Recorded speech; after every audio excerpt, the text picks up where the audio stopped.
कल आप लोगों ने त्रिगुण का स्वरूप और त्रिगुणातीत होने के उपाय और लक्षण श्रवण किए। पृथ्वी में गुरुत्वाकर्षण, आप पत्थर ऊपर फेंकेंगे तो नीचे आता। विचार करके देखें आप, पत्थर ऊपर फेंका, दाएं तरफ भी खुली जगह है, बाएं तरफ भी है, ऊपर भी है। पत्थर ना ऊपर जाता है, न दाएं तरफ जाता, न बाएं जाता, वो नीचे क्यों आता? क्योंकि पृथ्वी में एक गुरुत्वाकर्षण है। जैसे मैग्नेट में आकर्षण चुंबक है ना, पृथ्वी में भी पदार्थ को नीचे खींचने की एक शक्ति है। यदि पृथ्वी के गुरुत्वाकर्षण से आप ऊपर उठ जाएं तो खुले आकाश में आप पैदल घूम सकते हैं। आप पैन सीधा खड़ा करेंगे और सीधा ही खड़ा रहेगा, गिरता नहीं। पृथ्वी की सीमा जहां तक है गुरुत्वाकर्षण है, उससे ऊपर उठ जाने के आकर्षण खत्म होगा। फिर जब चंद्रमा के पास आप पहुंचेंगे तो चंद्रमा की ओर आपका आकर्षण होने लगेगा। अभी पृथ्वी आपको अपनी ओर खींचती है, चंद्र की परिधि में पहुंचेंगे तो चंद्र आपको अपनी ओर खींचेगा, फिर आप चंद्रमा की ओर उतरना पड़ेगा। प्रत्येक ग्रहों की यही स्थिति शास्त्रों ने मानी है। जरा ध्यान से सुनेंगे बात को। जैसे पृथ्वी का गुरुत्वाकर्षण, पृथ्वी का आकर्षण पदार्थ को अपनी ओर खींचता है, इसी तरह माया का भी गुरुत्वाकर्षण है। माया भी जीव को अपनी ओर खींचती है। जब तक तीन में से एक भी गुण आपके जीवन में रहेगा, तब तक आपका आकर्षण माया की ओर बना रहे।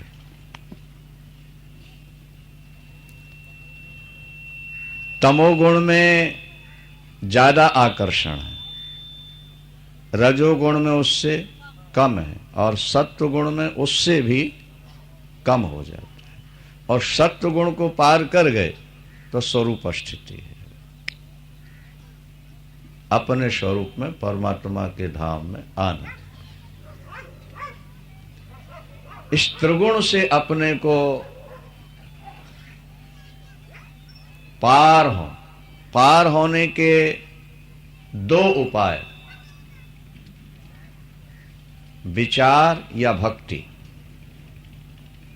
यदि परमात्मा ने आपको निर्मल बुद्धि दी है तो आप वेदांत का स्वाध्याय करते हुए अपने गुरु के चरणों में बैठकर विचार करते करते अपने आप को ऊपर उठा लीजिए। यदि आप अपने को ऊपर उठा सकते हैं, आप त्रिगुणातीत हो जाएंगे। यदि बुद्धि में उतनी निर्मलता नहीं है, विचारों की क्षमता नहीं है, तो फिर आनंद कंद भगवान कृष्ण, भगवान राम, भगवान शंकर, पराम्बा भगवती त्रिपुर सुंदरी, इनके चरणों के आश्रित हो जाइए। इनका अनन्य रूप से आप चिंतन, बंदन, पूजन, भजन कीजिए। यदि आप ऐसा करते हैं तो भगवान की कृपा शक्ति से आप तीनों गुणों से पार हो जाए। एक ओर है पुरुषार्थ और दूसरी ओर है कृपा। नदी को पार करने के दो माध्यम हैं, या तो तैर के पार करो या नौका या पुल के सहारे पार करो। बात पर थोड़ा सा ध्यान देंगे आप। भगवान राम ने भी रामायण में कहा है, ज्ञानी मेरा बड़ा पुत्र है और भक्त मेरा छोटा पुत्र है।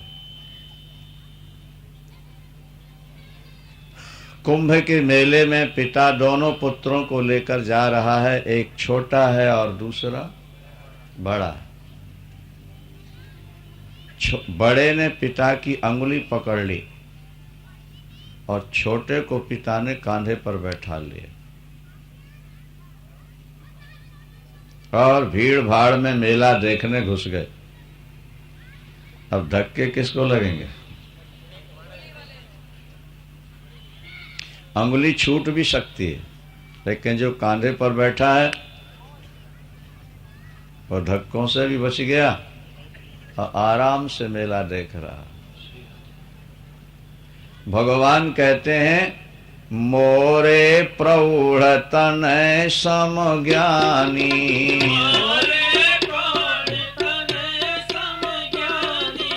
मोरे प्रौढ़ तनय सम ज्ञानी, मोरे बालक सुत सम दास अमानी, बालक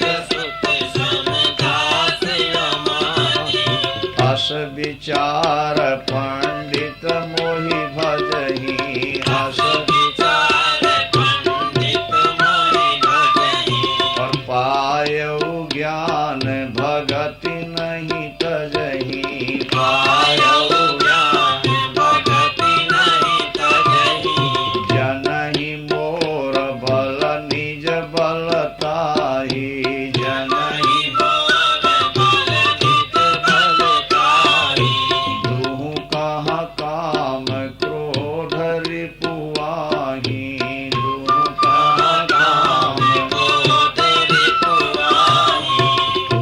मेरा ज्ञानी पुत्र प्रौढ़ है। प्रौढ़ किसको कहते हैं? जवान। मोरे प्रौढ़ तनय सम ज्ञानी, और बालक सुत सम दास अमानी। लेकिन भक्त जो है वो तो छोटे बच्चे की तरह है, काम क्रोध दोनों के पीछे लगे हुए हैं। दुहुका काम क्रोध रिपु आही, दोनों के पीछे शत्रु लगे हैं, काम क्रोध लोभ मोह मद मात्सर्य। छोटा पुत्र जिसे भगवान संभालते हैं, और जब भगवान की गोद में माया देख लेती है किसी जीव को तो लजा के शर्मा के पीछे लौट जाती है, और जब किसी प्रौढ़ को जवान को देखती है तो उसकी ओर आकर्षित होकर के काम क्रोध से हमला करती है और ऊपर जाते हुए को भी पकड़ के नीचे गड्ढे में डाल दिया करते हैं। भगवान कहते हैं इसलिए पंडित ज्ञानी होकर भी मेरा भजन करते हैं। कुछ लोग कहते हैं जब हम ही भगवान हैं तो हमें भगवान के भजन की क्या जरूरत है? ये भी एक प्रश्न होता है। उसका समाधान यह है कि तुम परमात्मा तो हो, लेकिन अभी तुम अविद्या में माया में फंसे हुए हो। अब परमात्मा माया से अविद्या से ऊपर उठा हुआ है, तो जब तक तुम माया से अविद्या से निवृत्त नहीं हो जाते हो तब तक परमात्मा का भजन करो। नहीं समझ में आई बात? और जब तुम त्रिगुणातीत हो जाओगे, माया से छुट्टी मिल जाएगी, फिर तो तुम दोनों एक ही हो जाओगे। हनुमान जी भगवान राम की बड़ी सेवा करते तो वेदांती ऋषि बैठे, वो थोड़ा व्यंग किया करते थे कि ये सगुण साकार की उपासना करता, आखिर तो बंदर है, इसके अंदर क्या ज्ञान हो। तभी तो लगा रहता है राम जी की सेवा में। भगवान राम समझ गए वो तो अंतर्यामी हैं। जब ऋषियों का समुदाय बैठा था तो राम जी ने हनुमान जी से प्रश्न किया, बोले हनुमंत लाल तुम रात दिन मेरी सेवा में लगे रहते हो, बताओ तो तुम मुझे समझते क्या हो, मेरे प्रति तुम्हारा क्या भाव है? हाँ, ऋषियों के कान खड़े हो गए, बोले अब निष्कर्ष निकलेगा, देखो ये क्या कहता है। हनुमान जी हाथ जोड़कर खड़े हुए, उन्होंने कहा सरकार मेरे आपके साथ 3 नाते हैं। 3 नाते कौन कौन से? बोले देह दृष्टि से तो मैं आपका सेवक हूं, आप मेरे स्वामी हो। देह दृष्टिया तु दासो हम, देह की दृष्टि से मैं आपका और जीव की दृष्टि से मैं आपका अंश हूं। जीव दृष्टिया त्वदंश का, जीव की दृष्टि से मैं आपका अंश हूं, और तत्व की दृष्टि से जब विचार करता हूं राम, तो जो आप हो सो मैं हूं, जो मैं हूं सो आप हो, तत्व तो एक का ही है। अरे ऋषियों ने जय जय घोष किया, देवताओं ने पुष्प वर्षा, राम जी ने राम जी ने हनुमान जी को गले लगा लिया। बोले धन्य हो, धन्य। जब तक तुम देह में फंसे हो तब तक तो भगवान की भी देह मान के उनकी उपासना करो। जीव क्या है? बोले उनका अंश ही तो है। तरंग क्या है? बोले समुद्र का अंश है। घड़ा क्या है? बोले मिट्टी का अंश है। अंश का मतलब स्वरूप है। अलग दिख रहा है घड़ा मिट्टी से, पर घड़े में मिट्टी छोड़कर और क्या है? बोलो, घड़ा बना किससे? मिट्टी से। और रखा किसके ऊपर है? मिट्टी के ऊपर। और फूटेगा तो जाएगा कहां? मिट्टी में मिल जाना। सृष्टि के प्रारंभ से आज तक अरबों घड़े बने, खरबों घड़े बने, कहां गए? मिट्टी में मिलकर मिट्टी के साथ एक हो गए, क्योंकि वो मिट्टी से ही बने थे। तो जीव मूल में तो ईश्वर का स्वरूप ही है। क्या? अरे भाई, फ्रिज का बर्फ अगर ये कहे कि मैं पानी हूं, उसने कौन सा अपराध कर लिया? बोलो। फ्रिज के बर्फ ने कहा कि मैं, अरे पानी तो लिक्विड है, तू पत्थर है, कैसे पानी हो जाएगा? नहीं, वो लिक्विड ही पत्थर बना है। और अगर बर्फ 1000 वर्ष तक बर्फ बना रहे तो नीलमणि बन जाता है। यह भी शास्त्रों में लिखा। बर्फ 1000 वर्ष तक बर्फ ही बना रहेगा तो नीलमणि। पत्थर, कितना कठोर पत्थर नीलमणि। और बर्फ और पानी। जिसने पानी से बर्फ बनते नहीं देखा, जिसने बर्फ से नीलमणि बनते नहीं देखा, वो नीलमणि को कभी पानी मानने के लिए तैयार नहीं हो सकता। लेकिन मूल में वो नीलमणि भी पानी ही है। क्या समझे भाई? बर्फ मूल में पानी ही है। उसने फ्रिज का धर्म स्वीकार कर लिया, अपने में आत्मसात कर लिया, इसलिए बेचारा पानी से बर्फ हो गया। अब फ्रिज से निकाला, जहां गर्मी लगी ठंड उसने छोड़ी, पिघल के फिर पानी का। आपका शरीर फ्रिज है, आपकी आत्मा पानी है, लेकिन इस फ्रिज में आकर के जीव बन बैठा है। इस शरीर में आकर के ये जीव बन गया। और जहां शरीर से अपने को अलग देखना प्रारंभ करेगा, शरीर के धर्मों से अपने को न्यूट्रल मान लेगा, ब्रह्म हो जाए। ब्रह्मवित् ब्रह्मैव भवति। ब्रह्म को जानने वाला ब्रह्म ही हो जाता है। नदी का जल समुद्र के जल को गले लगाकर समुद्र ही बन जाता है। जीव भी ईश्वर को गले लगाकर ईश्वर ही बन जाता है। हम ज्योति में लीन नहीं होना चाहते, मत हो। क्या बनना चाहते? गोपी बनना चाहते, ठीक है, भगवान गोपी बन रहे हैं। तुम हम ग्वाल वाल बनना चाहे, बना देंगे। हम पार्षद बनना चाहते हैं, भगवान नित्य वैकुंठ में पार्षद बना देंगे। ये तो तुम्हारी रुचि पर निर्भर करता है। 5 प्रकार की मुक्ति है। मुक्ति कितनी है? 5 प्रकार। परमात्मा की तरह रिद्धि सिद्धि प्राप्त हो जाए। 1, परमात्मा का लोक मिल जाए। 2, परमात्मा के समीप रहने को मिल जाए। 3, परमात्मा के समान ही शकल बन जाए तुम्हारी। ये 4, और परमात्मा में ही लीन हो जाओ। ये 5 प्रकार की मुक्तियां भागवत में लिखी हैं। सारूप्यै कत्वमत्प्युतो। एकत्व लिखा है भागवत। एकत्व का क्या अर्थ लगाएंगे वैष्णव लोग? एक है सारूप्य और दूसरी है सायुज्य। सायुज्य का मतलब होता है उनके अंदर ही लीन हो गए। अरे बोले भगवान में लीन हो गए तो क्या आनंद रहेगा? तो क्या भगवान दुख रूप है क्या? भगवान तो आनंद का सिंधु है। आनंद सिंधु में जब तुम मिल गए तो आनंद ही आनंद हो गया ना, वहां डरते काहे को तुम? आनंद बोले फिर हमको आनंद कैसे मिलेगा? अरे भगवान कोई दुख रूप है क्या? वहां जाके तुम दुखी हो जाओगे।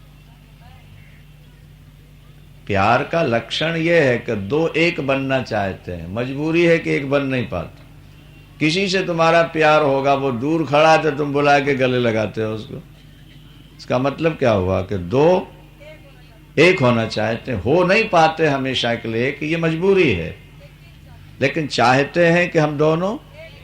बोलो भाई, किसी से प्यार है बस दूर ही खड़ा रखो उसको, द्वैत बन के रखो नहीं। प्रीति तो दो को एक बनाती है।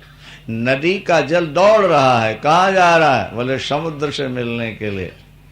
वेद का वचन है, यथा नद्या स्यन्द्यमानः समुद्रेष्टम गच्छन्ति नाम रूपे विहायो तथैव क्या विद्वान पुरुषमुपैति दिव्यम रूप नाम रूपा विमुक्तः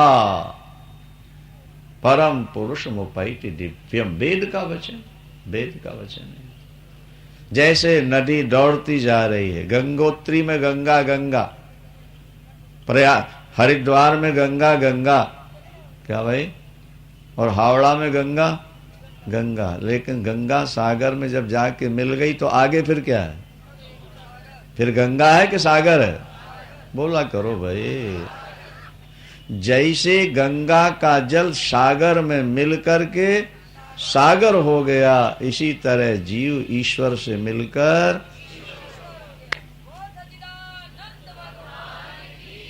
और ईश्वर कैसा है? बोले आनंद ही ईश्वर का रूप है।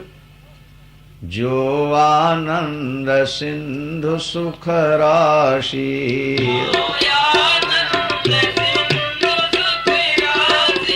जो आनंद सिंधु सुख राशि, जो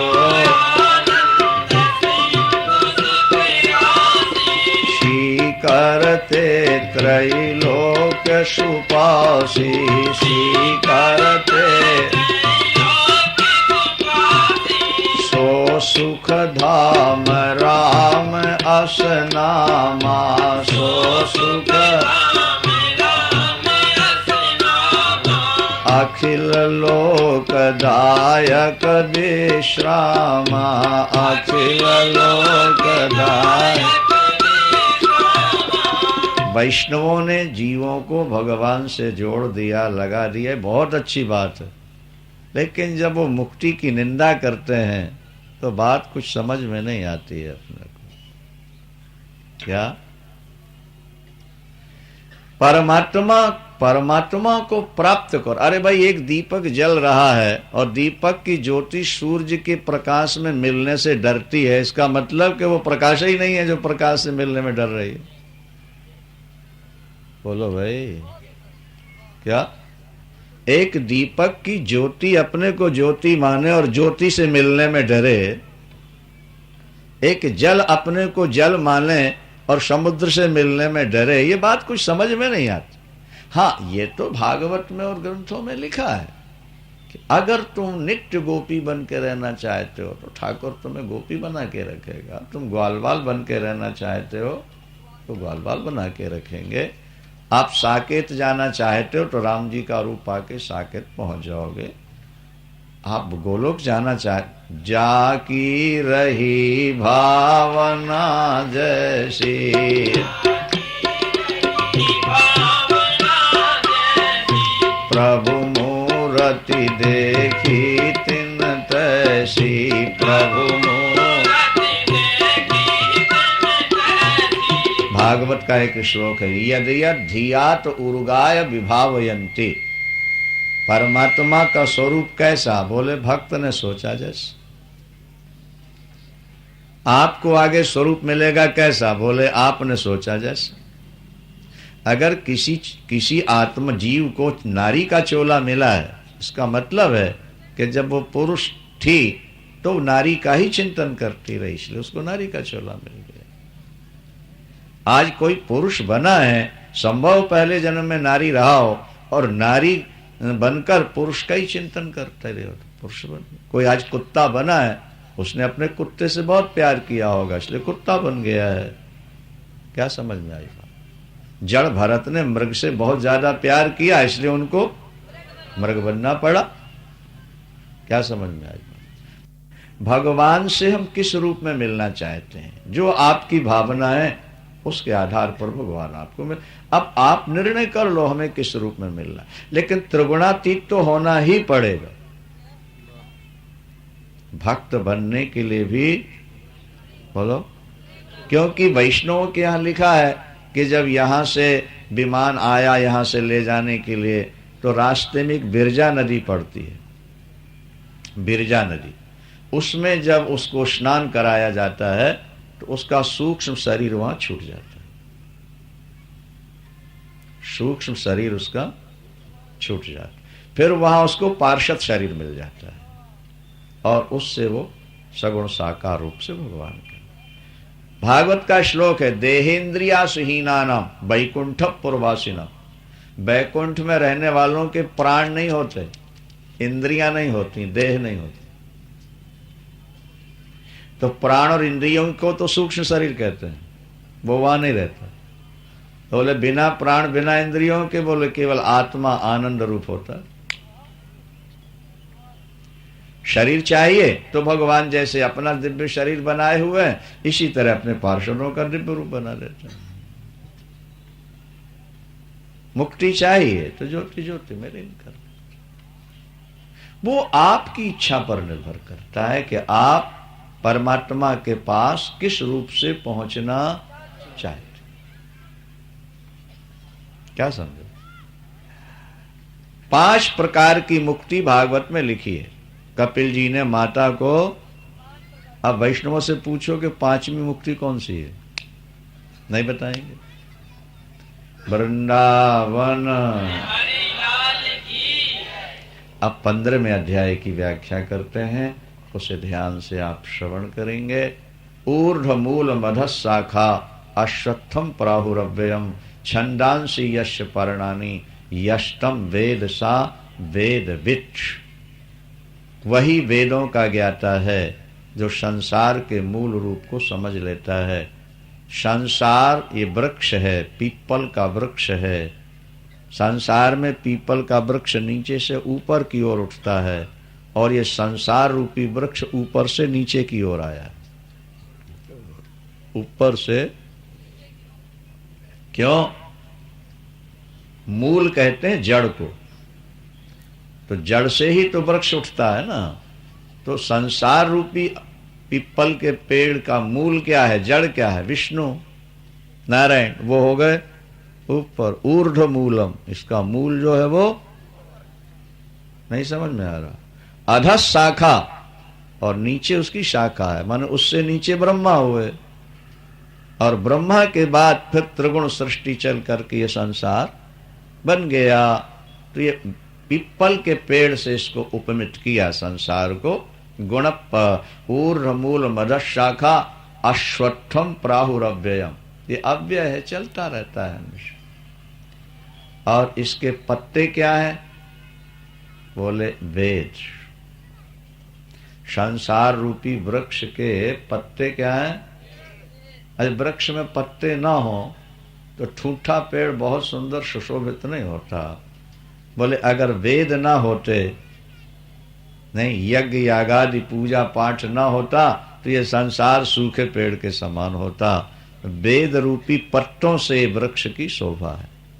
सनातनियों, तुम्हारा मूल है वेद।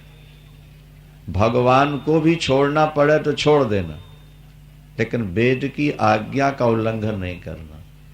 अगर वेद को पकड़े रहोगे तो भगवान को भी दौड़ के तुम्हारे पास आना पड़ेगा। भगवान ये कहते हैं कि मुझसे ज्यादा कीमती वेद हैं। मेरी आज्ञा मानो न मानो, लेकिन वेदों की आज्ञा मान लेना, क्योंकि ये कॉन्स्टिट्यूशन है, ये संविधान है। संसार में लायक बनकर जीने का फार्मूला है क्या? हाँ, इसीलिए आजकल बहुत सारे साधु ऐसे चल गए हैं कि वो दीक्षा देते ही कह देते हैं आज के बाद एकादशी नहीं करनी, रामकृष्ण की पूजा नहीं करनी, यज्ञ याग आदि तुमको नहीं करना, तो बस गुरु और चेला तुसी और असी दोनों मिलकर रहेंगे, बस जो देना दबाना इत्थे दे जाओ, मत्था टेको और भजन करो, अंत समय में तो गुरु जी सचखंड में ले ही जाएंगे तुम। बोलो वृंदावन। क्या समझना है? और बेचारे भोले भाले भगत ऐसे गुरुओं के चक्कर में आके वेद की मर्यादा का त्याग कर, नहीं एकादशी, नहीं पूर्णमासी, नहीं संक्रांति, नहीं राम, नहीं कृष्ण, नहीं। अरे बोले इन खिलौनों में क्या खेलना है, अब तो ज्योति जगाओ और सीधे ऊपर चलो। अच्छा, सुनने में बढ़िया लगती है ये बात, नहीं समझ। और हम लोग कहा करते हैं कि आर्टिफिशियल हीरा नेचुरल हीरे से ज्यादा चमकता है, कच्ची साड़ी का रंग पक्की साड़ी से ज्यादा चमकदार होता है। इसी तरह उनकी बातें हमारी बातों से ज्यादा चमकदार होती हैं, लोग उनके चक्कर में आ जाते।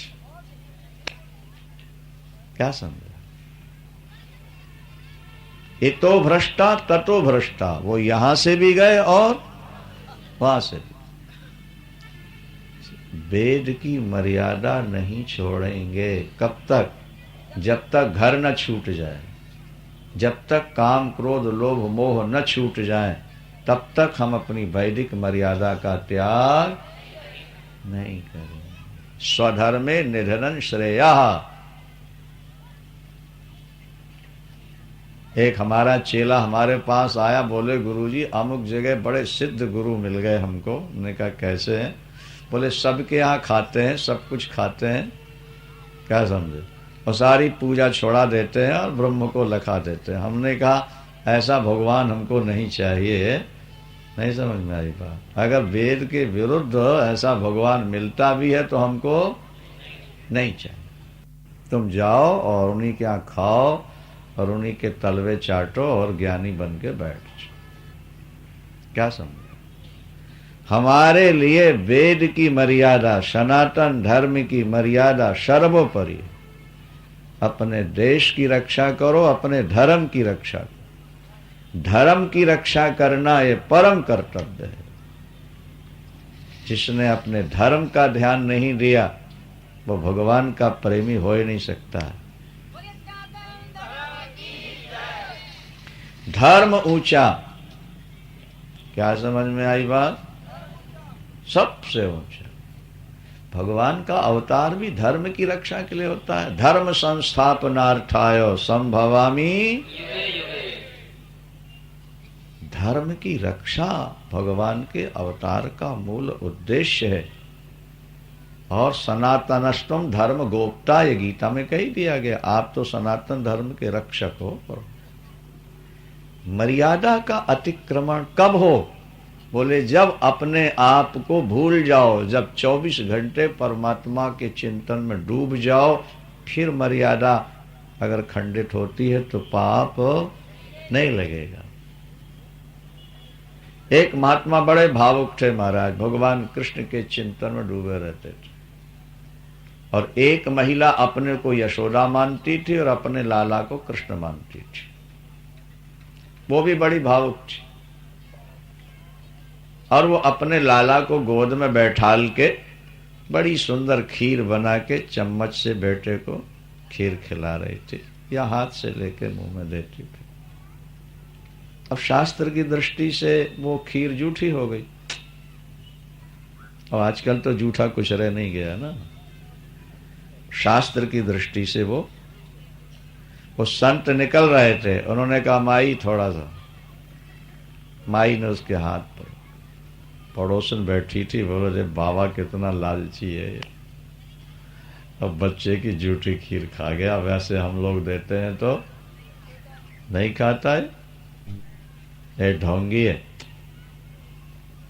दूसरे दिन उसने कहा मैं खीर बना के रखती हूँ, देखो कैसे नहीं खाता है। खीर बनाई और बेटे को गोद में लेके लगी खिलाने, और बाबा निकला, बोले बाबा ले ले थोड़ा सा, बोले झूठी है। बोलो वृंदावन।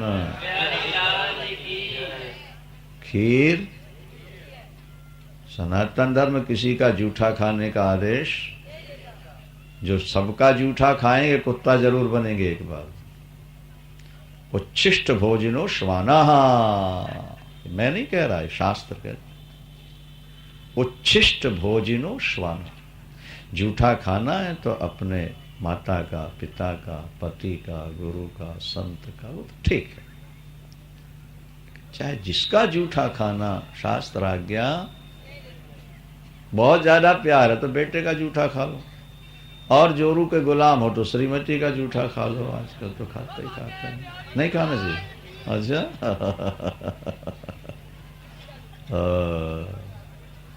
आजकल तो फैशन है, श्रीमती जी अपना जूठा न खिलाएं, श्रीमान जी उनका जूठा न खाएं, तो प्यार कैसा है? शास्त्र आज्ञा नहीं देता। अच्छा, शिव पुराण में लिखा है कि पति जिस थाली में भोजन करता है, और थाली में भोजन करके बाद जो बच गया, वो पतिव्रता नारी के लिए प्रसाद नहीं, महाप्रसाद है। जैसे जगन्नाथ का महाप्रसाद होता है, इसी तरह पतिव्रता नारी के लिए पति की थाली का बचा हुआ भोजन महाप्रसाद, ये शिव पुराण। पर अब कलयुग में बोले श्रीमती की थाली का बचा हुआ भोजन श्रीमान के लिए महाप्रसाद हो गया।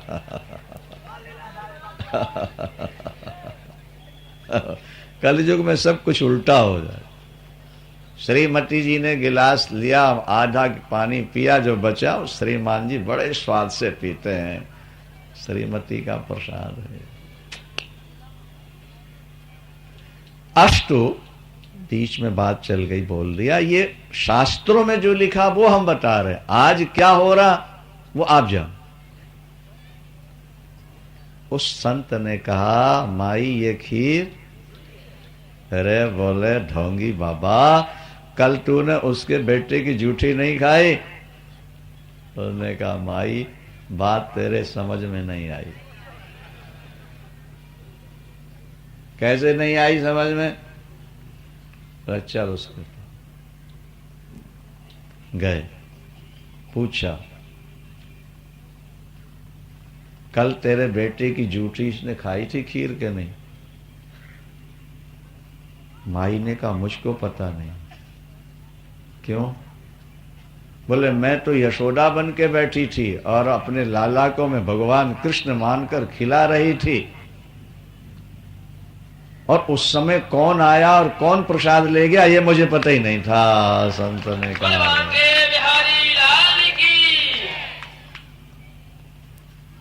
बात समझ में आई कि नहीं? जो इस स्थिति में पहुंच चुके हों, जिनको अपने और पराये का, भाई ये प्रतिध्वनि आ रही, इसको बंद करो।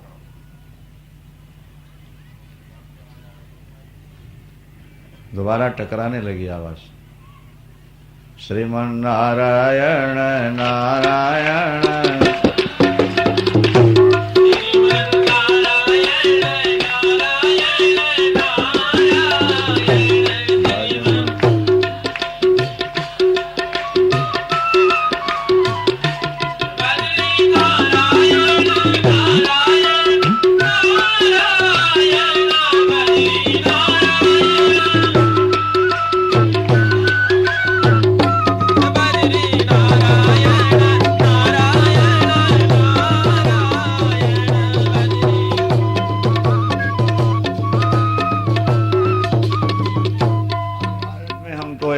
बढ़िया प्रसंग मिला। भीष्म पितामह ने अपनी पिता की आज्ञा का जीवन में कभी उल्लंघन नहीं किया।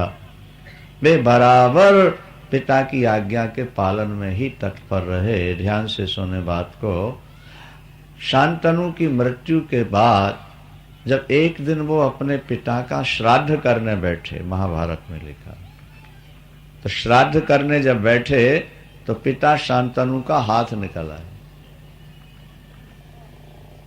एक आवाज आती है, बेटा मैं प्रतीक्षा में ही था, भूखा हूं, जल्दी मेरे हाथ पर पिंड रख दे। पितामह ने ब्राह्मणों से पूछा, शास्त्र की आज्ञा क्या है? ब्राह्मणों ने कहा, मृतात्मा को पिंड तब प्राप्त होता है जब कुशा के ऊपर रख के दिया जाए। जैसे पत्तल बिछाते हैं ना, उसके ऊपर फिर कुश रखते हैं और कुशा के ऊपर पिंड रखा जाता है। तो पितामह भीष्म रो पड़े। उन्होंने कहा, जीवन काल में आपकी आज्ञा का उल्लंघन न करने वाला आपका पुत्र आज आपकी आज्ञा का उल्लंघन कर रहा है। पिताश्री, शास्त्र कहते हैं कि कुश के ऊपर पिंड दिया जाए। कुशा घाट है ना भाई हरिद्वार में, क्यों कुशा घाट क्यों नाम पड़ा? वो कुश के ऊपर जो दिया जाए वही पितरों को मिलता है ना। तो शास्त्र कहते हैं कि कुश पर रखा जाए तो मिलता है। मैं कुश पर रख रहा हूं, पिताजी आप उठा लीजिए, ऐसे नहीं दे पाऊं। जैसे कुश के ऊपर पिंड रखा, ऊपर से पुष्पों की वर्षा होने लगी और उनके पिता स्वर्ग की ओर जाने लगे। आकाशवाणी हुई, भीष्म ये तुम्हारी शास्त्र निष्ठा धर्म निष्ठा की परीक्षा थी कि तुम अपने वेदों पर कितना विश्वास करते हो। तुम्हारे पिता को पिंड मिले, अब वो जा। तो वृक्ष, ये संसार एक वृक्ष है, उसका मूल भगवान नारायण है, ब्रह्मा उसकी शाखा है और वेद उसके, बोलो भाई, जिससे ये संसार रूपी वृक्ष सुशोभित हो रहा है। फिर उसकी शाखाएं प्रशाखाएं चारों तरफ फैल गई हैं। तीनों गुणों से ये बढ़ते हैं और विषय रूपी नए नए पत्ते कोमल प्रवाल इसमें निकले हुए हैं। नीचे ऊपर चारों तरफ ये वृक्ष फैला हुआ है और कर्म रूपी बंधनों से ये बंधा है। इसके रूप का आज तक पता नहीं लग पाया है, ना इसका आदि है और ना इसका अंत है। ये जो पीपल वृक्ष है ये बड़ा मजबूत है। इस वृक्ष को काटना है, मतलब इससे हमको पार होना है। पार कैसे हुआ जाए प्रभु? तो भगवान कहते हैं कि असंग शस्त्रेण दृढ़ेन छित्त्वा, वृक्ष को कुल्हाड़े से काटा जाता है। क्या? वृक्ष को। तो संसार रूपी वृक्ष कब कटेगा? संसार रूपी वृक्ष से तुम कब मुक्त होगे? बोले असंग रूपी शस्त्र लेकर के इसको काट। असंग का मतलब अनासक्ति। अगर आपकी आसक्ति है परिवार में, स्त्री में, पुत्र में, मित्र में, देह में, तो ये कटेगा नहीं, ये तो बढ़ता जाएगा। सबसे अनासक्त हो जा, आसक्ति रहित हो जा, बिना अटैचमेंट के हो जा। अटैचमेंट रखने ही है तो ईश्वर से बस। ततः पदम तन परिमार्गितव्यम यस्मिन गताना निवर्तन्ति भूयः। देखो पार्थ, असंग अनासक्त हो जाओ दुनिया से। क्या लेना दुनिया? भैया प्लेन में यात्रा कभी करनी पड़ती है ना, अपने को कार्यक्रमों के लिए जाना होता है, तो हर प्रकार की सुविधा होती है प्लेन में। वो नव युवतियां हर चीजें लिए खड़ी रहती हैं, जो चाहिए। क्यों भाई? मुस्कुरा के बात करती हैं वे, उन्हें ट्रेनिंग दी जाती है ना इस ढंग की यात्रियों से व्यवहार। कैसे वे रिक्वेस्ट करती हैं किसी भी चीज को देने के लिए। पंखा भी लगा है, एसी भी है, लाइट भी है, बढ़िया कुर्सी है और आकाश में उड़ रहे हैं। लेकिन इसके बाद भी ऐसा नहीं लगता कि भाई ये प्लेन ज्यादा देर तक चलता रहे। बार बार ये लगता है कि अपनी स्टेशन आए और अपन उतर जाए। क्यों भाई शादीलाल, तुम्हें तो लंबी यात्रा करनी पड़ती है, कनाडा 24 घंटे यहाँ। बस बार बार घड़ी देखते हैं, अभी कितना समय बाकी है, कब हमारा स्टेशन आए और हम इससे निकल के। देखो, हर प्रकार की सुविधा मिलने के बाद भी ऐसा लगता है कि इससे उतरो, क्योंकि अपना कोई घर नहीं है, अपना तो घर और कोई है। तो इसी तरह आज अगर आपको कोठी, मकान, दुकान, एसी कमरे सब मिल गए हैं तो समझ लो प्लेन की यात्रा है, इससे उतर के भगवान के पास जाना है। इसलिए थोड़ा जल्दी ध्यान दो, आसक्त नहीं होना, अनासक्त रहकर समय की प्रतीक्षा करो, कब समय आए शरीर छूटे। और गुरु नानक देव जी महाराज का ये शब्द ध्यान रखना, जिनको जाना उत्त है।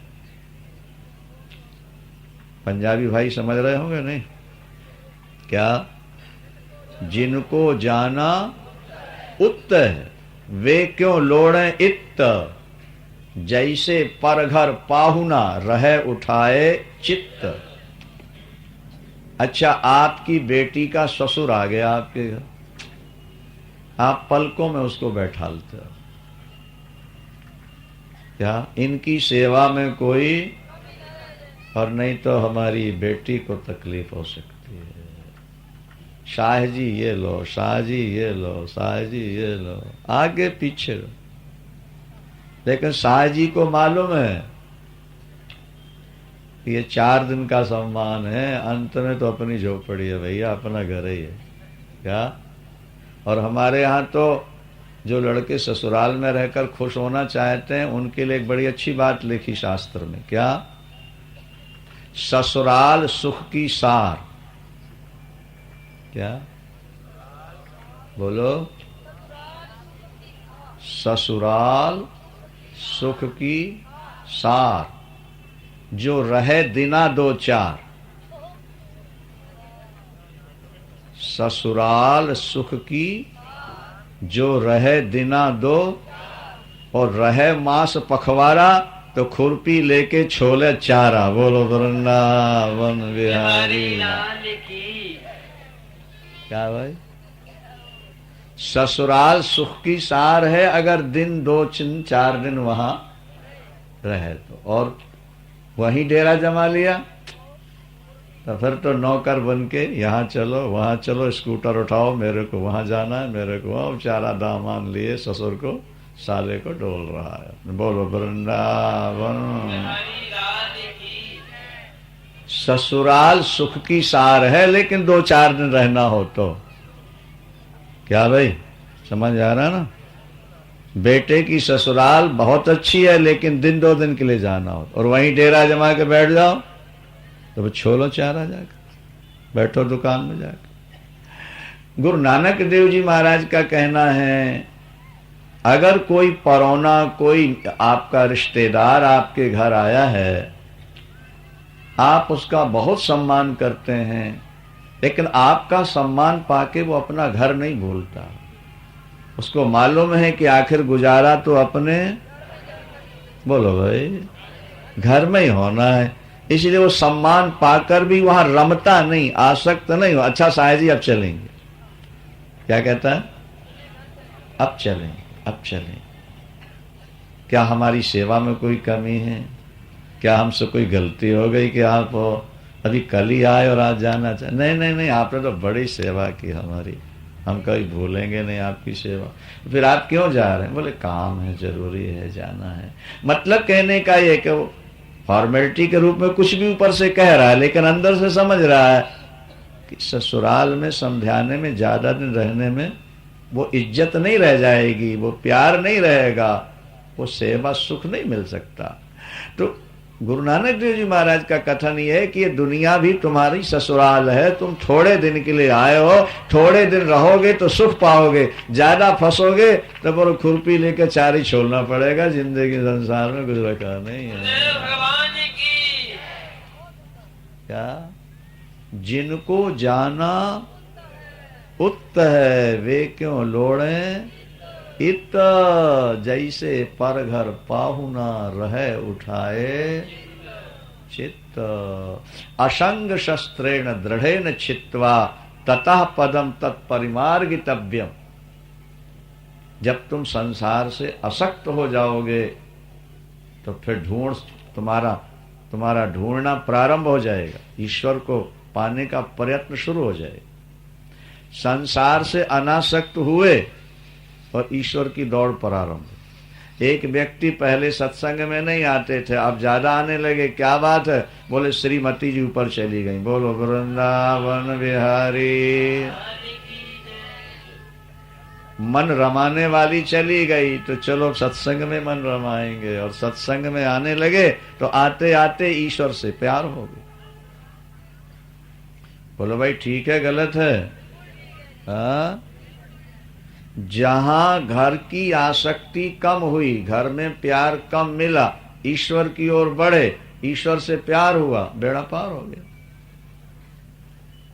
इसलिए शास्त्र कहते हैं पहले परिवार की आसक्ति कम होनी चाहिए। मजे की बात यह है कि बेटे चाहते हैं कि बूढ़े गुरुजी की कथई में रहें, घर ना आए तो अच्छी बात, लेकिन बूढ़े कहते हैं कि हम घर में ही रहेंगे, घर छोड़ के नहीं जाएंगे। भाई ये समस्या बनी पड़ी। ये बिल्कुल सही बात कह रहा हूं मैं आपसे। अभी अभी किसी व्यक्ति ने हमसे कहा, बोले महाराज हम 50 साल के हो चुके हैं और हमारा बाप हमको अभी भी नादान समझता है। वो दुकान फैक्ट्री संभाले बैठा हुआ है। क्या हम कहते हैं पिताजी काम छोड़ो, 80 वर्ष के हो गए हो, अब काम छोड़ के भगवान का नाम लो, भजन करो। लेकिन ये बूढ़ा फैक्ट्री छोड़ने को तैयार। ये हम व्यास गद्दी पर बैठ के और कई घरों की कहानियां हम सुनते हैं, उनके पिता को बताते नहीं आई बात समझ। उनके बेटे जो हमारे कान में कहते हैं, हम उनके बाप को माँ को बताते नहीं, लेकिन अंदर खाने वो यही कहते हैं। बोले महाराज कृपा करो, इनको तो अपनी कथई में रखा करो। ये घर में रहते हैं तो बड़ी अशांति रहती है, और ये चले जाते हैं तो घर में आनंद ही आनंद रहता है। हमारे यहाँ कई परिवारों से आवाज सुनने को मिली। बोलो वृंदावन। लेकिन बूढ़ों को ऐसा लगता है कि हमारे बिना घर नहीं चल। अच्छा आज हार्ट फेल हो जाएगा तो फिर घर चलेगा कि नहीं चलेगा? हाँ चलेगा। तो मान लो 5-7 दिन के लिए हार्ट फेल हो चुका है, कथा सुनेंगे बैठ करके आराम से। बोले नहीं महाराज आज तो घर जाना है। बोलो वृंदावन।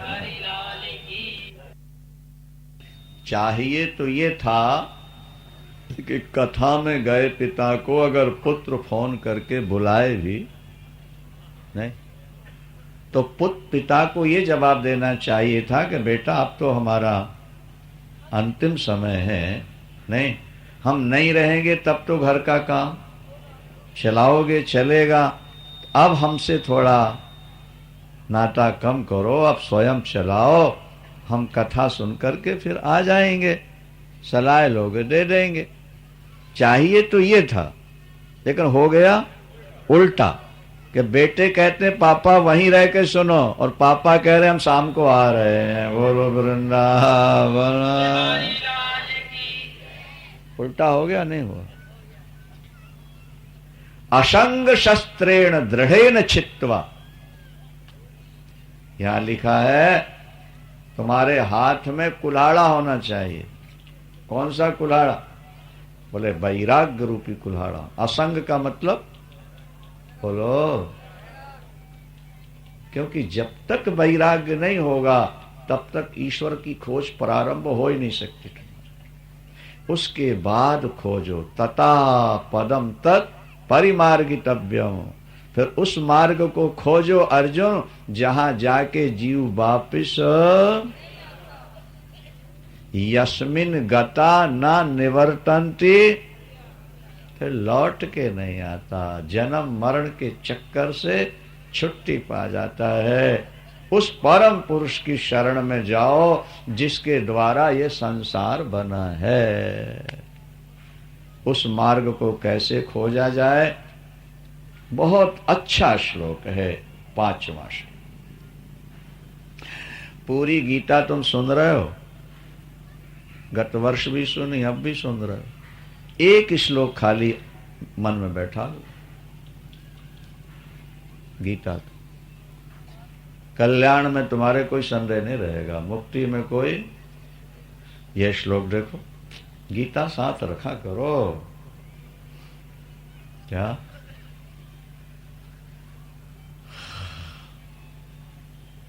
पाकिस्तान का कोई राष्ट्रपति था, बेनजीर से पहले प्रधानमंत्री, वो प्लेन में उसका एक्सीडेंट हुआ था क्या? हाँ, जियाउल हक। अब सत्य है या गलत है? बोले उसके जेब से या उसके पर्स से कुरान शरीफ निकला था। क्या समझे आप? वो सही है गलत है वो जाने, लेकिन किसी ने हमको ऐसा बताया था। ये भी हमने अभी सुना कि जो दादरी के पास 2 प्लेनों में टक्कर हुई, ये तो अखबार में भी निकला था कि सब कुछ जल गया, लेकिन किसी भक्त के पास गीता थी, गीता के ऊपर के पन्ने तो जले किनारे किनारे के, लेकिन एक अक्षर भी नहीं जला। गीता जो की त्यों साबित मिली। ये है पंजाब के गीता महारानी की। सब कुछ राख हो गया, 2 प्लानों की टक्कर, लेकिन गीता के पन्ने जले किनारे किनारे। जो अक्षर थे, एक भी अक्षर नहीं जले। कोई ऐसा भक्त होगा जो अपने साथ में, आप अपने साथ में टूथपेस्ट लेके चलोगे, ब्रश लेकर चलोगे, और वो चूना ऊना लपेटने के लिए दाढ़ी में वो भी लेके चलोगे, नहीं सेफ्टी रेजर न रह जाए कहीं, और ये कपड़े और ये गोलियां और ये सामान सब संभालोगे। इसके साथ में गीता भी संभाल के चला करो। बोलो वृंदावन। ये हम अपनी बात बता रहे हैं, गीता हमने बैठ के याद नहीं की। क्या समझे? और बचपन में गीता हमको याद हो गई। कैसे हुई? बस में जा रहे हैं, 3-4 घंटे चलना है, टाइम कैसे, इसका क्या उपयोग करें? गीता याद कर, 2-4-5 श्लोक याद कर। रेल में जा रहे हैं, याद कर लिया। जहां छात्रावास में रुकते वहां से क्षेत्र में भोजन करने जाना, तो रास्ते में जो टाइम निकलता वो उसमें गीता रामायण कुछ न याद कर लो। ऐसे गीता याद लो बचपन में। शीर्षासन कर रहे हैं, गीता पाठ करते रहे। आप समय का सदुपयोग कीजिए। गीता आपके भारतवर्ष की अमूल्य निधि है, इसको संभालो। तुमने बीए एमए किया, तुम्हारे माता पिता ने तुम्हें पढ़ाया था इसलिए कि हमारी बेटियां हमारे बेटे गीता रामायण भागवत पढ़ेंगे। तुमने वो तो छोड़ दिया, गंदे गंदे उपन्यास पत्र और पत्रिकाएं पढ़ करके अपना दिमाग खराब कर रहे हो, और बच्चे भी बिगड़ रहे हैं तुम्हारे बच्चों में भी संस्कार कहां बन रहे हैं? बच्चों के संस्कार बनाना, ऐसे बनाओ। बच्ची सुना रही थी तुम्हें, जयति तेधिकम जन्मना बरजा, कितना स्पष्ट बोल रहे। अपने बच्चों के संस्कार बनाओ, अपने बनाओ। श्लोक कितना सुंदर है, 5वां याद करो। बुद्धि लगाओ। निर्माण मोहा,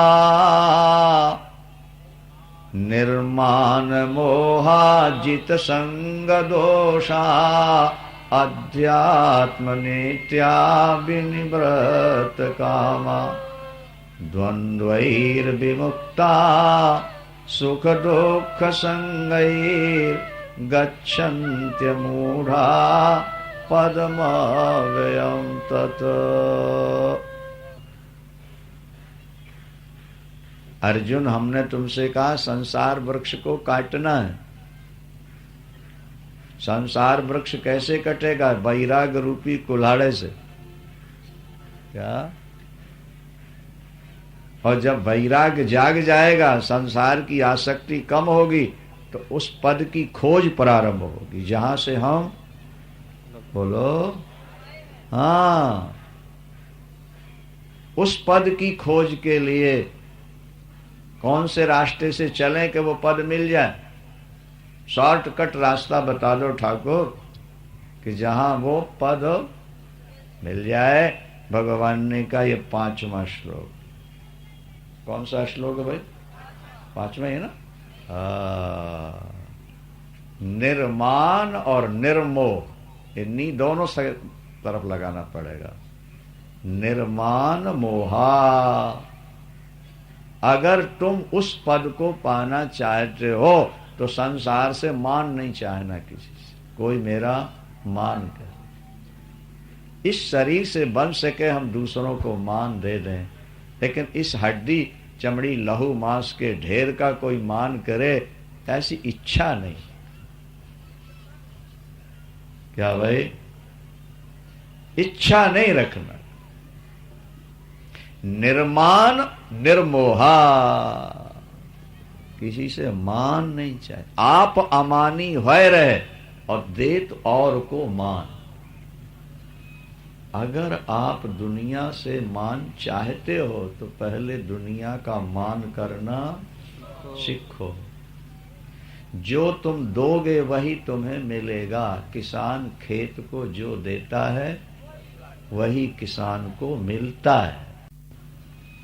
अगर आप दुनिया से मान चाहते हो तो पहले दुनिया का मान करना सीखो। जो तुम दोगे वही तुम्हें मिलेगा। किसान खेत को जो देता है वही किसान को मिलता है। नहीं? आप अगर कहते हो कि सामने वाला बुरा है, कुछ ना कुछ बुराई आप में भी तो हो सकती है। देखो कितनी बढ़िया बात है जब हम किसी पर अंगुली उठाते हैं कि वो बुरा है, तो जो बुरा है उसकी तरफ एक अंगुली जा रही है और अपनी ओर 3 आ रही हैं। देख लो जरा, देखो हाथ देखो, सामने वाले की ओर एक अंगुली और बुरा जो देखन में चला तो बुरा न मिले को, और जो मैं देखूं आपको तो मुझसा बुरा न कोई। निर्माण और निर्मोही बन जाओ। परिवार से ज्यादा आसक्ति मत करो, क्योंकि परिवार आखिर हमको छोड़ना ही है। हमारी हजारों पीढ़ियां हो चुकी जो सब परिवार को छोड़ के, बोलो भाई, चली गई। हम कैसे बचेंगे? अच्छा, परिवार से अटैचमेंट कम अगर होगा ना तो मरने में दुख कम होगा। कान खोल के सुनो बात। और अटैचमेंट ज्यादा होगा तो बोलो। कुरुक्षेत्र में संत राम अरोड़ा जी की धर्मशाला में आप ठहरे हो, नहीं, या जयराम विद्यापीठ में ठहरे हो, खाने पीने को मिल रहा है, बिस्तर मिल रहे हैं, सब ठीक ठाक है, लेकिन आसक्ति है कि नहीं? बोलो। कब कथा समाप्त हो और जैसे यहां से भागने की वृत्ति अंदर जगी है, वैसे जब घर से भागने की वृत्ति जाग जाए तो तुम्हारा बेड़ा पार हो जाएगा, उसे कोई रोक नहीं सकता। निर्माण निर्मोहा, निर्माण मोहा जित संग दोषा, जित संग, किसी का संग एक बहुत बड़ा दोष है।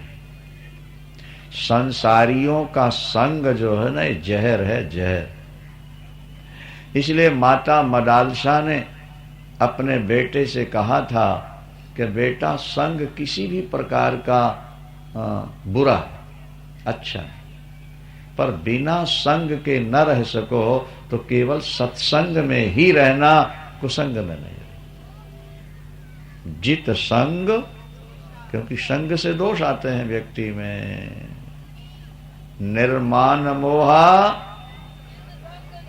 जित अध्यात्म नित्या। ग्रंथ जो पढ़ना वो अध्यात्म परक होना चाहिए। किताबें वही पढ़ें जिसमें आत्मा और परमात्मा की चर्चा हो, दूसरी चर्चा नहीं होनी चाहिए। और विनिवृत्त कामा, काम के दो अर्थ हैं, वासना और इच्छा। अभी ये काम अधूरा पड़ा महाराज, कर लें, ये कर लें, ये कर लें। और वासना, वो भगवान कहते इससे थोड़ा अपने को हटाओ। क्यों हटाओ? बोले अब चौथापन आ गया। भाई बच्चे को तो आशा है कि मैं जवान बनूंगा, फिर बूढ़ा होऊंगा, तब मरूंगा। जवान कहता मेरी जवानी सरकेगी, बुढ़ापा मिलेगा, तब मरूंगा। लेकिन अब बुढ़ापे में क्या सरकना है, अब तो आने ही वाली है ना वो। बोलो भाई, ठीक है कि नहीं? और कोई पन मिलना है क्या बुढ़ापे के बाद? मौत ही पन है। और वो किस दिन आके गला दबा दे। अभी वो फरीदाबाद वाले एक भगत सुना रहे थे, वो इनके साथी हमेशा हमारी कथा में आते शिष्य थे। और दिल्ली में कथा चल रही थी अपनी लाल किले के सामने सुभाष पार्क में। तो कथा सुनते ही सुनते बोले भैया हम अब जा रहे हैं। अरे बोले कथा में न जाओ, बोले अंदर से लगे। और बिल्कुल ठीक ठाक। घर गए दूसरे दिन छठ, यही बता रहा था। कहने का मतलब यह है कि आंखों देख रहे हो कि मनुष्य मर रहे, बच्चे मर रहे, जवान मर रहे, बूढ़े मर रहे। पानी केरा बुलबुला ये आसमानुख की जात, देखत ही छिप जाएगा ज्यों तारा प्रभात। धन यौवन यूं जाएगा कि जेहि विधि उड़त कपूर। नारायण हरि भजन करे क्यों चाटे जग धूर। हाकों पर्वत फाटते, जिनकी गर्जना से पर्वत फट जाते थे। हाकों पर्वत फाटते और घूंट समुद्र भरा है। ते नर माटी मां मिले काको गर्भ कराए। उनको भी मौत ले गई महाराज, काल उनको भी खा गया। भागवत में लिखा कथा मात्रावशेषिता, उनकी बातें रह गई, खाली नाम ही रह गया, बाकी तो गए। अब तो जागने का समय है। निर्माण मोहा जित संग दोषा, अध्यात्म नित्या विनिवृत्त कामा। से पूछो पिताजी कभी कोई ऐसी पुस्तक लाए हैं, कोई उपन्यास, कोई कहानियां घर में लाए हैं जिसमें संसारी चर्चा हो? पत्नी से पूछो, बच्चों से पूछो। वैसे कई हजार रुपए की पुस्तकें हैं अपने पास। अध्यात्म की जो बढ़िया पुस्तक नवीन प्रकाशन है लाओ लाओ लाओ। लेकिन जिसमें संसार की गंदगी भरी है घर में नहीं आनी चाहिए। अध्यात्म नित्या विनिवृत्त कामा। अब तो काम से और कामना से, दोनों से मन को हटाओ हटाओ। और द्वंद्वैर विमुक्ता, द्वंद्वों से अपने को ऊपर उठा लो। हानि लाभ जीवन मरण संयोग वियोग, इनको द्वंद्व कहते हैं शास्त्र। इनसे अपने को मुक्त कर लो। आप ये सोचो कि हम भजन करने लगे हमारे घर में कोई समस्या आए ना, नहीं नहीं, ऐसा नहीं हो सकता। अगर प्रारब्ध में दुख लिखा है तो तुम्हें भोगना पड़ेगा। वे पांचों पांडव जो भगवान कृष्ण की शरण में आ चुके थे, उनको वन वन भटकना पड़ा। लाख के मकान में आग लगाई गई। भरी सभा में उनकी स्त्री का वस्त्र खींचने का उपक्रम हुआ। क्या? उनको जहर पिलाया गया, उनको शस्त्रों से मरवाने का। इसका मतलब क्या है? प्रारब्ध में अगर दुख लिख गया है तो भजन करने के बाद भी वो, तो भजन का लाभ क्या होगा? बोले भजन का लाभ ये होगा कि जो करोड़ों पाप और भी संचित हैं तुम्हारे, दुख देने के लिए तैयार खड़े हैं, वे भजन से जल जाएंगे। और इस जीवन में जो गलतियां हो गई हैं वो खत्म हो जाएंगी। और प्रारब्ध में जो दुख आने वाला है ना ज्यादा, वो थोड़ा हल्का हो जाए। हरिद्वार से हम आ रहे थे कुरुक्षेत्र के लिए, सिर में दर्द हुआ, लग रहा था जाकर के सो जाएं। फिर ध्यान आया कि नहीं, कल से तो गीता प्रारंभ करनी है और ज्योति सर में गीता पाठ जरूर होना चाहिए। क्या? तो पहले ही दिन अपन गीता पाठ कर लें, ठाकुर से प्रार्थना करें, ले चलें भाई बैठ करके, आप ही सुने सुनाए भक्तों। और जब वहां जाके पाठ करने लगे तो वो सिर के दर्द का पता ही नहीं लगा, क्योंकि ध्यान तो था कि गीता का पूरा पाठ करना है। और पाठ करते करते आए तो ठीक था। माने दर्द तो रहा होगा उस समय भी, लेकिन ध्यान लग गया ठाकुर में, पाठ में, तो उस दर्द का अनुभव नहीं हुआ। अगर आप भजन में मन लगा लोगे तो जीवन में आने वाले दुखों का आपको ज्यादा अनुभव नहीं होगा। इसलिए भजन करना जरूरी है। कितनी विपत्ति आए, भजन को छोड़ना नहीं। द्वंद्वैर विमुक्ता सुख दुख संगैर, जो इनसे मुक्त हो गया बाबू, वो वहां जाएगा। वो असम्मूढ़ है, वो ज्ञानी है, वो बुद्धिमान है, वो उस पद को पाले। किस पद को पाएगा ठाकुर? परम पद। परम पद का स्वरूप क्या है? बोले वहां सूरज का प्रकाश नहीं।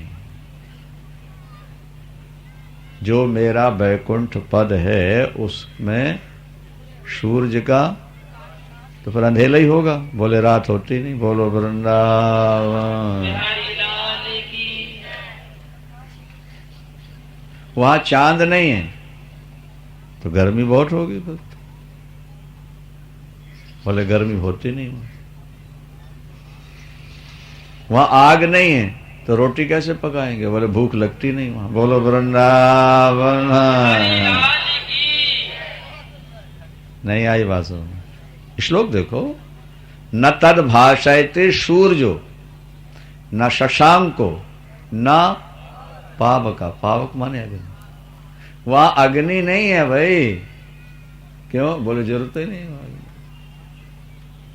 चांद, बोले जब कृष्ण चंद्र वहां चांद है ही तो फिर ये दूसरे चांद की क्या जरूरत है? बोलो। सूर्य, बोले अर्जुन तुमने मेरा विराट रूप देखा नहीं? हजारों सूरज जैसा प्रकाश था, तो एक नए सूरज बनाने की वहां क्या जरूरत? मेरे वैकुंठ धाम में ना सूरज है, ना चांद, ना अग्नि है, वो मेरा धाम है। तद्धामो परमं मम। तो प्रभु आपका धाम है तो हम वहां जाके क्या करेंगे? अरे बोले भैया तू तो मेरा ही अंश है, तेरा भी वही धाम है। बोलो वृंदावन। वो केवल मेरा धाम नहीं है, तेरा भी। तो मेरा वो धाम कैसे होगा? बोले तू मेरा ही तो अंश है। ममई वांशो जीवलोक। नीचे के श्लोक बोलो, ममई वांशो जीव भूता सनातना। कई लोग पूछते महाराज आत्मा और जीव। हाँ पूछो भाई, जब तक तुम अंतःकरण से जुड़े हो, मन बुद्धि चित्त अहंकार इंद्रियों से, तब तक तुम जीव हो। और जब इनसे मुक्त हो जाओगे तो तुम आत्मा हो। जीव भूता सनातना है तो ये सनातन अनादि मेरा रूप, लेकिन ये प्रकृति में आके जीव बन गया, जीव भूता नहीं, और मेरा ही अंश है। ममई वंश, अंश माने टुकड़ा नहीं, अंश का अर्थ स्वरूप होता है। ईश्वर अंश जीव अविनाशी,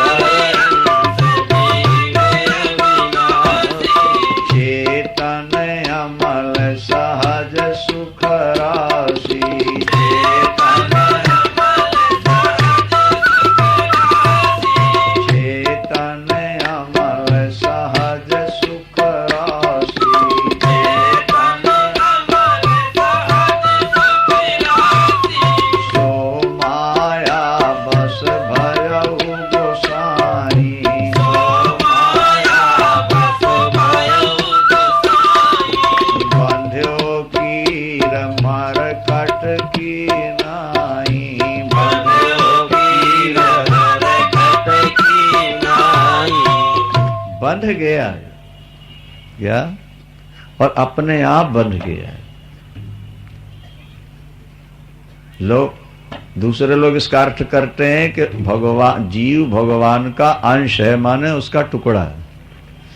अरे अगर इतने टुकड़े होंगे तो भगवान कहाँ रह जाएगा फिर? बोलो वृंदावन। क्या? और ये कहा जाए कि भगवान के अंदर से पैदा हुआ, भगवान जीव का त्यों है, तो भगवान के अंदर से पैदा होने वाला भगवान ही तो होगा। शेर का बच्चा शेर ही होगा, बिल्ली का बच्चा बिल्ली ही होगा, तो फिर भगवान का बच्चा भगवान ही तो होगा ना। उस दृष्टि से भी भगवान है। हमारा असली घर वो है, हमारा असली स्वरूप वो है। यह माया ने फंसा रखा है हमको यहाँ। ममई वांशो जीवलोक, जीव भूता सनातना मना षष्ठानि इंद्रियाणि प्रकृतिष्ठानानि कर्षते। और उस जीवात्मा से ही इंद्रियों में हलचल होती रहती है। जो शरीर ग्रहण करता है, जो छोड़ता है, उसमें जैसे वायु पुष्प से गंध को लेके आगे चली जाती है, इसी तरह आत्मा के आकर्षण से ही इंद्रियां सूक्ष्म शरीर साथ में चलता जाता है। ये श्रोत्रम चक्षु स्पर्शनम सो रसनम घ्राणमेव च अधिष्ठाय मनश्चायम विषयानुपसेवते। ये 5 इंद्रिय और एक मन में बैठकर ही जीव इसके कर्मों का फल भोगता रहता है। शरीर छोड़कर जाते हुए और शरीर में रहते हुए और विषयों को भोगते हुए भी, ध्यान से सुने बात को, अज्ञानी जन अपने स्वरूप को नहीं जानते, ज्ञानी ही अपने स्वरूप को जानता है। वो व्यवहार करता हुआ भी संसार से न्यूट्रल रहता है। खाना भोजन तो ज्ञानी भी करता है, शयन ज्ञानी भी करता है, लेकिन उसकी अपनी धारा अलग हो जाती है। नहीं समझे? हर चीज में उसकी भावना बदल जाती है। अभी आगे यहाँ श्लोक मिलेगा, आप देखेंगे 14वां श्लोक, अज्ञानी भी भोजन करता है और ज्ञानी भी भोजन करता है, ठीक है ना। लेकिन अज्ञानी भोजन कर रहा है और ज्ञानी हवन कर रहा है। क्या भाई, बुद्धि लगाना, गीता की कथा में तो बुद्धि थोड़ा ज्यादा लगानी पड़ती है ना, कहानियों में बुद्धि कम लगती है। एक अज्ञानी को भूख लगी, रोटी लाओ रोटी लाओ, भूख लग गई, आए और खाने लगे। ज्ञानी को भूख लगती तो वो क्या सोचता है, मेरी नाभि में भगवान नारायण भूख की आग बनकर प्रकट हुए हैं, नहीं, अब मेरा कर्तव्य है कि जब वो प्रकट हुए तो मैं थोड़ा सा हवन कर दूं। भाई कुंड में आग जलाई है तो थोड़ा सा हवन करना है। तो अब वो रोटी उठाता है तो ये सोचता है कि जैसे जौ तिल चावल उठा करके सामने अग्नि कुंड में डाला जाता है, आग है तो वो जलाती है, तो अंदर भी तो आग है और आग नारायण है। तो हमने रोटी उठाई, प्राणाय स्वाहा, अपानाय स्वाहा, व्यानाय स्वाहा, समानाय स्वाहा, उदानाय। अब अज्ञानी भी भोजन कर रहा और ज्ञानी भी भोजन करता है। अज्ञानी तो खाना खा रहा है लेकिन ज्ञानी हवन कर रहा है। हवन की भावना से रोटी तुमने अंदर डाली तो तुम्हें तृप्ति भी मिली, शक्ति भी मिली और हवन करने का पुण्य भी साथ में मिल गया। अज्ञानी को तृप्ति मिली, पुष्टि मिली, लेकिन हवन करने का फल ज्ञानी भी चलता है और अज्ञानी भी चलता है। ज्ञानी चलता है लेकिन अज्ञानी चल रहा है, लेकिन जब ज्ञानी चलता है तो वो भाव बना के चलता है कि मैं ठाकुर की परिक्रमा कर रहा हूं, मैं विश्वरूप ठाकुर की। अज्ञानी भी सोता है और ज्ञानी भी सोता है। अज्ञानी को नींद आई नहीं तो गेहूं के कनक की बोरी जैसा गिर गया अपने बिस्तर में जाकर। लेकिन ज्ञानी जब सोने लगेगा तो क्या सोचता है कि मेरे सिराने की ओर मेरा भगवान खड़ा हुआ है और मैं साष्टांग प्रणाम करने जा रहा हूं। उसके हाथ ऊपर हो जाते हैं सोते समय ज्यादातर सिराने की तरह। दिन भर लटके लटके ये हाथ थक जाते हैं, आप अनुभव नहीं होता। और जब सोएगा आदमी तो ऊपर क्यों होते हैं, बोले जो लटके थकावट हुई ना, वो खून का संचाल फिर नीचे की ओर और थकावट हाथ में, वो ऑटोमेटिक जाते हैं ऊपर की ओर, हाथ करना नहीं पड़ता, वो क्रिया तो। अच्छा, साष्टांग प्रणाम भी तो ऐसे ही किया जाता है मंदिर में। तो तुम तो मंदिर में गए 2 मिनट प्रणाम करके चले आए, लेकिन ज्ञानी और भक्त जब लेटा तो उसने हाथ यूं किए और प्रभु का किया ध्यान और सो गया। उसके 8 घंटे प्रणाम में शामिल हो गए। ज्ञानी और अज्ञानी की क्रिया में भेद नहीं है, ज्ञानी और अज्ञानी के भाव में भेद होता है। और जाकी रही भावना जैसी,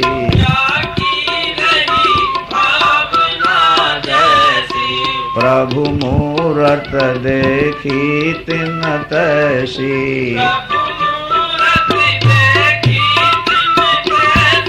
अच्छा, जब तुम इस भाव से भोजन करोगे कि हम हवन कर रहे हैं तो फिर लहसुन प्याज तो नहीं डालोगे ना हवन, फिर बोतल तो नहीं लगाओगे ना, बोलो भाई, फिर मीट वीट के टुकड़े थोड़ा हो, क्यों? बोले अब तो हम अब भोजन नहीं कर रहे, हम देखो तुम्हारा जीवन कैसा बनता है, करके देखो, थोड़ा अभ्यास करो। महाराज सनातन धर्म में लहसुन प्याज को क्यों मना करते हैं? डॉक्टर तो कहते हैं कि लहसुन जो है थूम, वो तो डॉक्टर है अपने आप में, बड़ा फायदा शरीर को। हमने कहा भाई रास्ते 2 हैं, अध्यात्मवाद और भौतिकवाद। क्या समझे? जो शरीर को पुष्ट बना के रखना चाहते हैं उनके लिए लहसुन प्याज है, लेकिन जो मन को निर्मल बना के रखना चाहते हैं उनके दाल चावल सब्जी रोटी है। क्योंकि प्याज लहसुन शरीर को पुष्ट बनाने के साथ साथ तुम्हारी वासना को उभारती है, तुम्हारे ब्लड को गर्म करती है। वो थूम गर्म होती, दुर्गंधी तो है ही उसमें, तो उसके साथ वो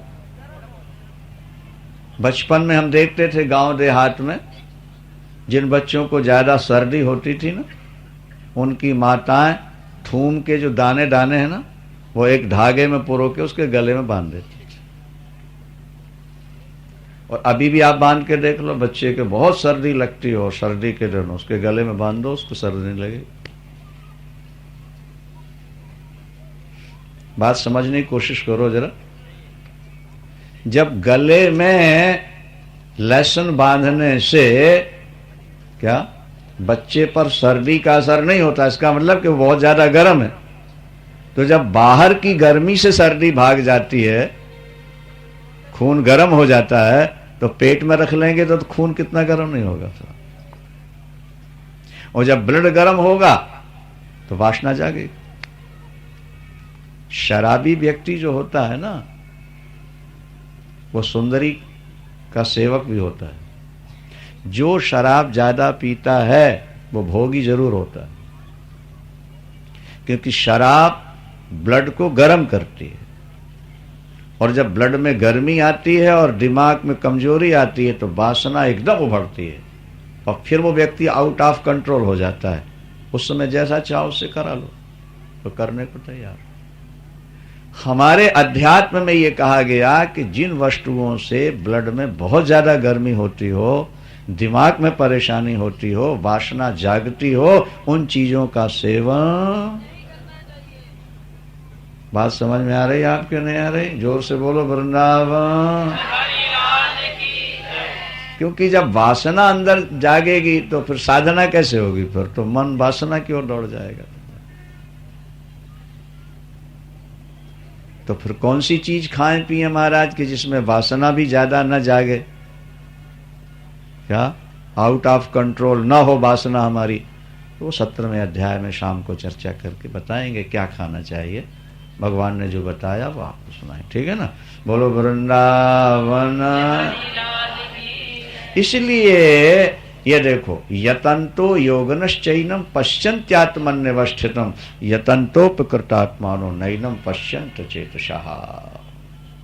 ये भी बहुत अच्छा श्लोक है भाई, याद ध्यान रखना। भगवान कहते हैं दो साधक एक सी साधना कर रहे हैं और एक बराबर साधना करते हैं, लेकिन एक को भगवान का दर्शन हो जाता है और दूसरा खाली हाथ लौटता। देख लो, भगवान कृष्ण कहते हैं दो साधक एक समान साधना करते हैं, एक अपने हृदय में ही मुझको पा लेता है और दूसरा खाली हाथ लौटता। ऐसा क्यों हुआ? बोले एक ने अपनी इंद्रियों पर विजय पा करके मन को अंतर्मुख करके भजन किया, तो हृदय में मेरा साक्षात्कार कर लिया, और दूसरे ने जो मन में आया सो खाया पिया, भजन भी करता रहा, इसलिए खाली हाथ लौट गया। देख लो, लिखा है।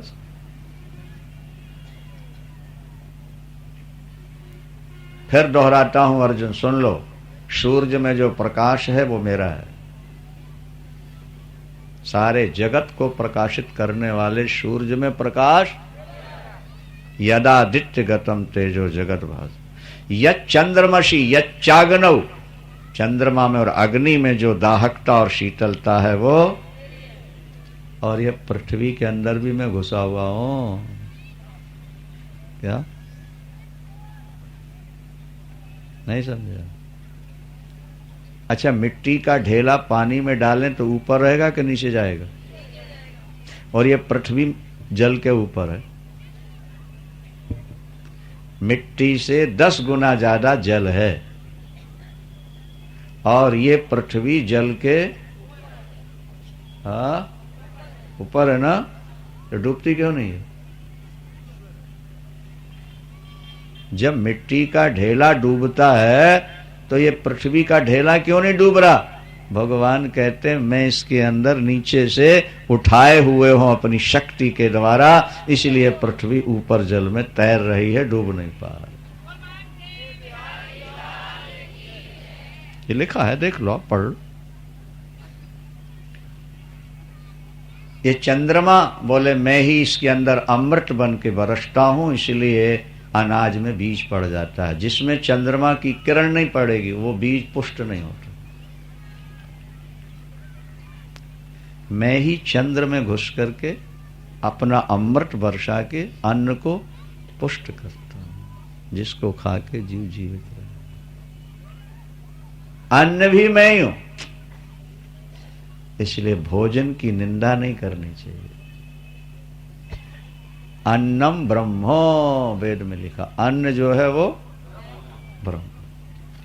जो अन्न भगवान को भोग लग गया, जो तुम्हारी थाली में आ गया, वो अमृत है, जैसा भी हो खाओ, ब्रह्म लाल की।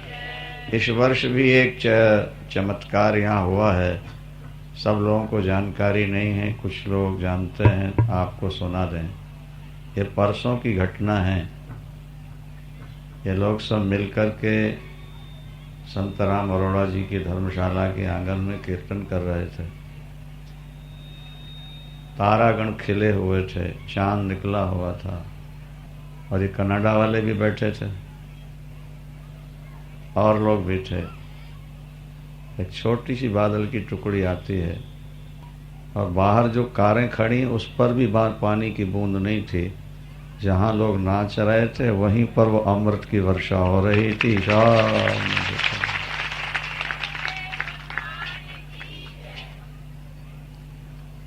ठाकुर हमारे आपके अंग संग है। हमने आपसे कहा कि चुंबक में जो आकर्षण शक्ति है वो दिखाई नहीं देती, पर मैग्नेट में चुंबक शक्ति होती है। इसी तरह परमात्मा भी हमें आपको दिखाई नहीं देता, लेकिन वो सदा हमारे आपके अंग संग है। उसका अनुभव करना है, केवल एक भाव बना के रखो कि हमारे साथ परमात्मा चल रहा है, रह रहा है, वो हमारी गति मति स्थिति सब समझ रहा है। केवल भाव बना लेना ही भगवान को पा लेना है और उनको अपने साथ रख लेना है। इसलिए ऐसा भाव बने